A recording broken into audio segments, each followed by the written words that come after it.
Anterior pelvic tilt is often believed to be a contributor to hip impingement, lower back pain, and hamstring strains. In this video, I'm going to show you the only 3 exercises you need to correct your anterior pelvic tilt for good. But first, make sure you like the video and subscribe. That tells me to make more videos like this one.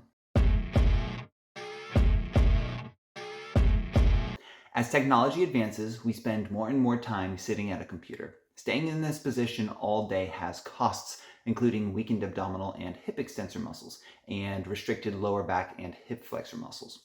This often leads to an anterior pelvic tilt, further contributing to back pain, hip impingement, and hamstring injuries. You can read more about this by downloading my free ebook, 8 Solutions to Modern Day Musculoskeletal Pain, at paintopeak.com. Fortunately, with the proper routine, you can improve this anterior pelvic tilt and decrease some of the complications that come with it. Here are the only 3 exercises you need to correct your anterior pelvic tilt. First, we have a transversus abdominis crunch. Start by lying on your back with your feet flat on the floor. Pull your belly button down to the floor like you're sucking in. Then keep this tension as you slowly curl your upper back off the floor. Your belly button should stay pulled in and your stomach should not bulge up excessively. Hold this for 5 seconds, then relax. Repeat 5 to 10 times, depending on your abilities.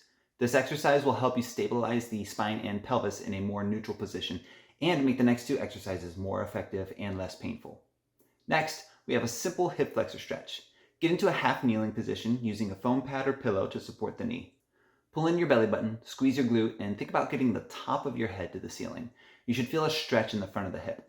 Hold this stretch for at least a minute on both sides. This stretch helps improve the pelvic position by helping to lengthen the iliopsoas muscles, which often pull on the lumbar spine when restricted, causing anterior pelvic tilt and lumbar lordosis. Finally, we have a glute ham bridge. Start by lying on your back with your feet up on a chair or other elevated surface. Drive your heels down into the chair. You should feel your hamstrings tighten up. Then, try to get your knees up to the ceiling.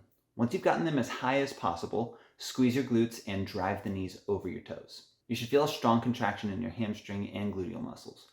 Hold this for 3 seconds and repeat 5 to 10 times. This type of bridge is ideal for anterior pelvic tilt because it uses 2 of the most important muscle groups in the hip that result in a more posterior pelvic tilt, the hamstrings and the glutes.